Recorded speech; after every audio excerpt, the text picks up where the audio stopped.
Assalamualaikum anak-anakku semua. Bagaimana kabar kalian hari ini? Apakah sehat?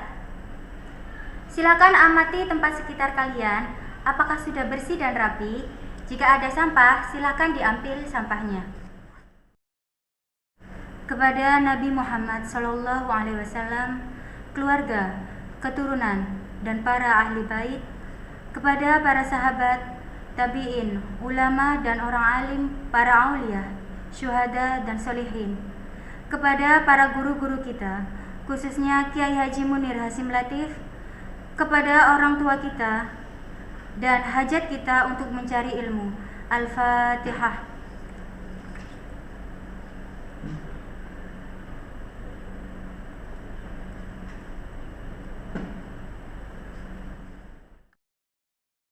Anak-anakku semua, marilah kita membaca doa awal belajar yang akan ditampilkan pada tayangan berikut ini.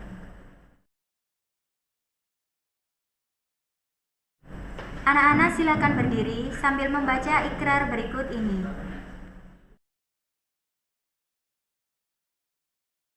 Saya ucapkan selamat bagi anak-anakku yang menjadi keluarga besar di YPM. Siapa yang mengetahui kepanjangan dari YPM? Agar kalian semua mengetahui dan memahami bekal apa yang menjadi tujuan YPM dalam mendidik anak-anaknya semua, maka kita menyanyikan bersama himne YPM dan coba diingat-ingat hal-hal penting yang ada dalam himne YPM.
Coba lanjutkan kalimat saya dan kalian bisa melihat buku pribadi kalian untuk melihat lirik dari himne YPM. YPM membina untuk berjiwa, berpilar. Kenapa YPM menjadi harapan bangsa? Sebab generasi muda yang mampu mempertahankan bangsa Indonesia ini adalah generasi muda yang memiliki nilai-nilai luhur bangsa Indonesia, yaitu peduli pada sesama. Hal ini sesuai lirik Bina Kadar Bangsa untuk umat manusia. Dan apabila kita hubungkan dengan nilai-nilai utama di YPM adalah sebaik-baik manusia adalah yang paling bermanfaat bagi orang lain. HR At-Tabrani. Hal ini dicontohkan dalam kisah Nabi berikut berjudul Nabi dengan Pengemis Buta. Dikisahkan di sudut pasar Madinah Al-Munawwarah, seorang pengemis Yahudi buta, apabila ada orang yang mendekatinya, ia selalu berkata, "Wahai saudaraku, jangan dekati Muhammad. Dia itu orang gila, dia itu pembohong, dia itu tukang sihir. Apabila kalian mendekatinya, kalian akan dipengaruhinya."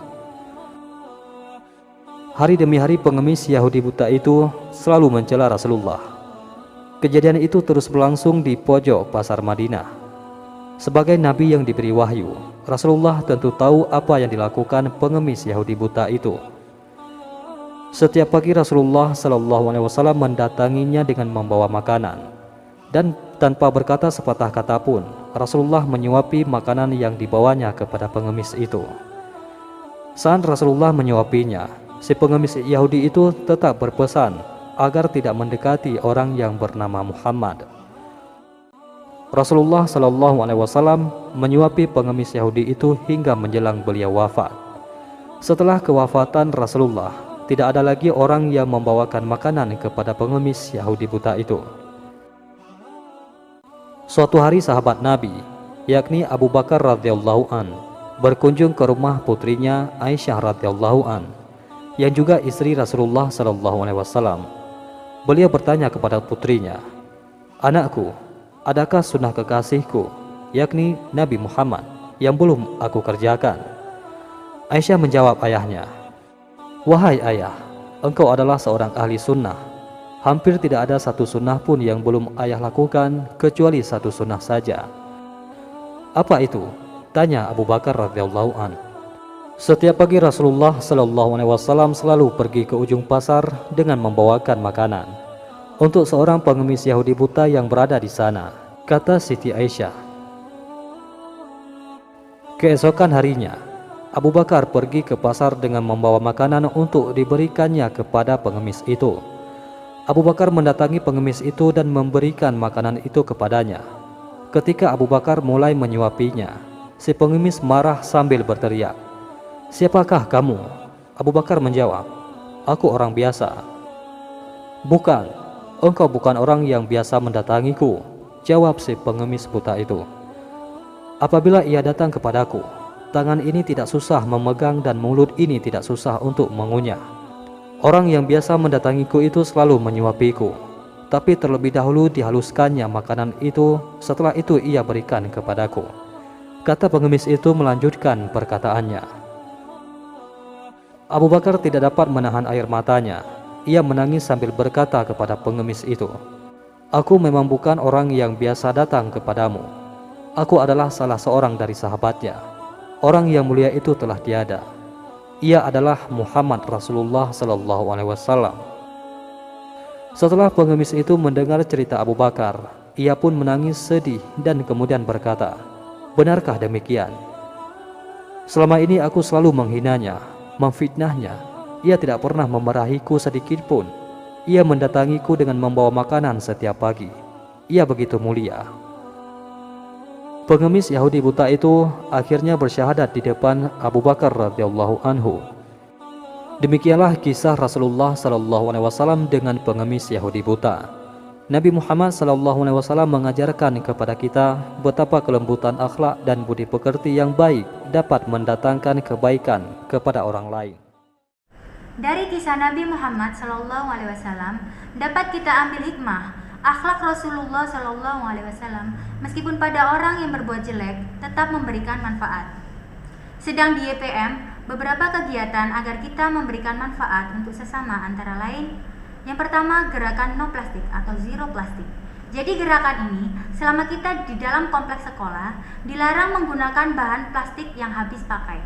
Misalnya, bungkus makanan dan botol air mineral. Apa manfaatnya untuk sesama? Yang kedua, gerakan pembersihan lingkungan. Ada yang dalam bentuk pembersihan sungai, membersihkan masjid dan musola, serta membersihkan selokan. Dan yang ketiga, gerakan penghijauan. Apa manfaat dari penghijauan? Tadi sudah disebutkan nilai utama dari YPM. Hal ini sesuai dengan lirik himne dengan jiwa Ahlussunnah wal Jamaah, berpilar ilmu, amal, dan takwa.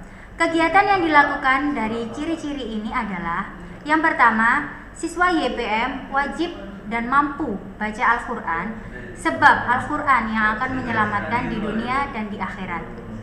Yang kedua, siswa YPM wajib menguasai KPI. Dan yang ketiga, siswa YPM wajib disiplin dan taat tata tertib. Dan yang terakhir, yang keempat, ikrar setiap awal KBM, raditu, yang merupakan doa untuk tetapnya iman kita setiap saat. Agar lebih mengenal YPM, maka anak-anakku perlu mengenal cerita pendiri dari YPM, Kiai Haji Munir Hasyim Latif berikut ini.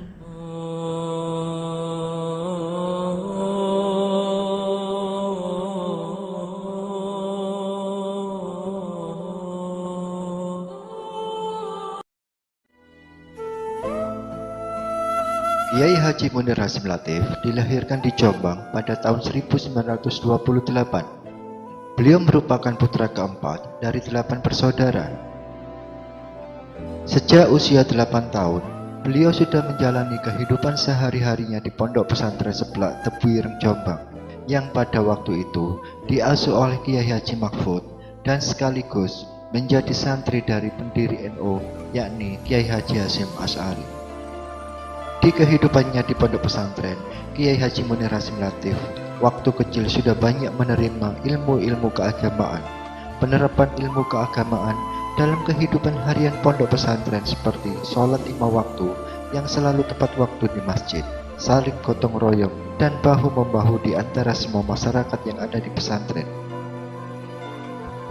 Kebiasaan sehari-harinya seperti merawat ternak, merawat sawah, juga melengkapi dan memperbaiki fasilitas pondok dan desa. Selain itu, setiap santri saling bekerja sama untuk bisa memenuhi kebutuhan harian seperti bergiliran untuk memasak, sebab santri pada zaman itu hanya membawa bekal beras untuk digunakan selama tinggal di pondok pesantren. Hingga pada usia 15 tahun, beliau dipercaya menjadi lurah pondok yang bertanggung jawab terhadap ketertiban, kebersihan, pembinaan, dan keamanan pondok, sekaligus ikut membantu mengajar santri-santri muda. Hari berganti hari, bulan berganti bulan, tahun berganti tahun, hingga akhirnya sudah 8 tahun Kiai Haji Munir Hasyim Latif menimba ilmu di lingkungan pondok pesantren Tebu Ireng hingga usia 16 tahun. Pada tahun 1944, Kiai Haji Munir Hasyim Latif yang waktu itu masih berusia sekitar 16 tahun sudah diberikan kepercayaan untuk mewakili kabupaten dalam rangka mengikuti pelatihan militer se-Indonesia yang diselenggarakan di Jawa Barat. Dengan usia yang relatif masih sangat muda, waktu itu beliau mampu untuk menunjukkan bahwa segala sesuatunya harus disikapi dengan disiplin yang tinggi. Sikap patuh dan taat terhadap aturan yang diberlakukan selama di pondok pesantren telah membawanya kepada pembentukan karakter yang lebih matang dan mandiri. Pada usianya yang sudah menginjak 17 tahun, Kiai Haji Munir Hasyim Latif melatih kemiliteran kepada pemuda-pemuda Jombang untuk membentuk sikap ketegasan dan percaya diri bahwa bangsa Indonesia bukanlah bangsa yang terus-menerus bisa dijajah oleh bangsa asing. Rasa peduli sosial yang tinggi yang diiringi dengan sikap tanggung jawab yang besar dan selalu kerja keras yang ditunjukkan oleh Kiai Haji Munir Hasyim Latif telah membuka pikiran dan kesadaran para pemuda lainnya untuk ikut secara bersama-sama dan bergotong royong untuk membentuk suatu kekuatan dalam membantu melawan penjajah. Dan pada akhirnya terbentuklah pasukan yang menjadi salah satu bagian dari pasukan Hizbullah. Dengan kegigihannya, Kiai Haji Munir Hasyim Latif yang waktu itu berusia 20 tahun diberikan kemampuan untuk memimpin Komando Kompi Batalion Munasir dan dikenal dengan sebutan Batalion Condromowo. Kompi Batalion Condromowo di bawah komando Kiai Haji Munir Hasim Latif mempunyai tekad dan semangat yang tinggi dalam perjuangannya membela negara dan bangsa untuk mengusir penjajah dari tanah air. Semangat untuk jihad melawan penjajah ditunjukkan oleh pasukan Condromowo mulai dari Jombang hingga sampai pada pertempuran 10 November di Surabaya. Atas perlindungan dan pertolongan Allah Subhanahu wa taala, Kiai Haji Munir Hasim Latif dan pasukannya diberi kekuatan sehingga selamat dari berbagai kepungan dan gempuran meriam dan tank. Ajaran yang pernah diterima semasa di pondok pesantren membuat Kiai Haji Munir Hasim Latif mempunyai keyakinan tinggi bahwasanya Allah Subhanahu wa taala akan memberikan pertolongan pada hambanya yang sedang berjuang. Kiai Haji Munir Hasim Latif juga sangat aktif di organisasi NU. Hal ini dibuktikannya dengan keikutsertaannya dalam kegiatan-kegiatan ke-NU-an dan pernah menjadi ketua PWNU Jawa Timur untuk periode 1979 hingga 1982. Kemudian pada periode 1984 hingga 1991 menjadi salah satu ketua PBNU. Di masa era Kiai Haji Ahmad Muhammad Hasan Siddiq selaku Rois Suriah dan ketua umumnya adalah Kiai Haji Abdurrahman Wahid.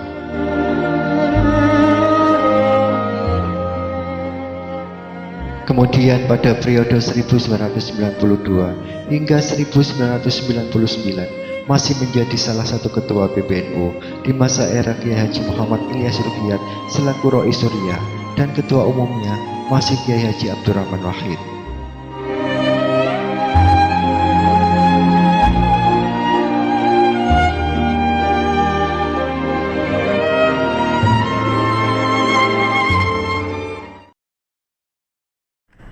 Pendiri YPM memiliki sejarah mulai dari terlibat langsung dalam merebut dan mempertahankan kemerdekaan, utamanya pada Perang 10 November, serta menjadi pengurus NU mulai dari kabupaten, provinsi, hingga pusat saat Ketua Umum PBNU Kiai Haji Abdurrahman Wahid, Presiden RI keempat.